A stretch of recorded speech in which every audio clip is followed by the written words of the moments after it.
Hey there, I'm Chad. I'd first like to let you know the pleasure I had editing your document. Thank you for the opportunity to. Overall, I was generally pretty impressed with your writing style. I wanted to make this video though to hopefully point out a few things that would help your overall writing if you can implement them in your writing and your English. I'll also give you a few specific examples from your document for you to look at and see if you can spot to help you out. So let's go ahead and get started, shall we? As I stated, I was generally impressed with your document. The mistake I felt like I spotted a few times was the incorrect way of pluralizing words in English. Sadly, English is overburdened with grammatical features that there is just not one simple rule to help when pluralizing a word in English. Sadly, the universal way of just adding an S to the end of the word will start to fail quite frequently. So here I hope to give you some quick rules that you can follow. First, the universal rules. The rules here generally need no additional elaboration. Nouns are made plural by appending an S. Verbs are made plural by removing any trailing S and otherwise do not change.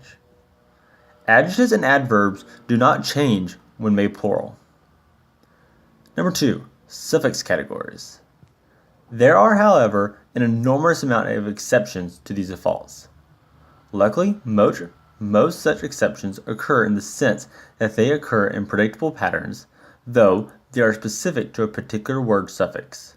For example, nouns that end in ss universally become sses. Nouns that end in a vowel followed directly by a y almost always become ies in the plural. Here's a table that shows a quick example of some of these.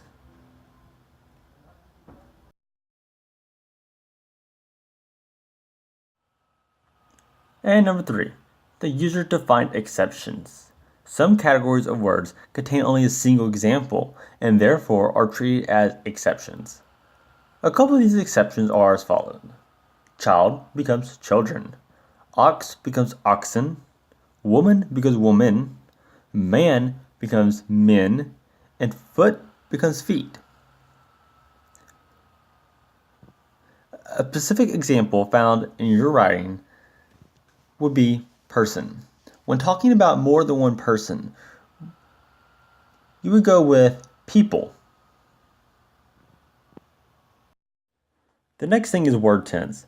Word tense is a very important thing to know with the English language, as sometimes using the wrong word tense can change the specific meaning of a sentence. Let's focus on this thing called past perfect continuous. The general form is had been plus a present participle. Example: you had been waiting there for more than 2 hours when she finally arrived. Using the past perfect continuous before another action in the past is a good way to show cause and effect. We use the past perfect continuous to show that something started in the past and continued up until another time in the past. If you do not include a duration such as for 5 minutes, for 2 weeks, since Friday, many English speakers choose to use the past continuous rather than the past perfect continuous. Be careful with this though, as this can change the meaning of the sentence. Past continuous emphasizes interrupted actions, whereas past perfect continuous emphasizes a duration of time before something in the past. Study the examples below to understand the difference.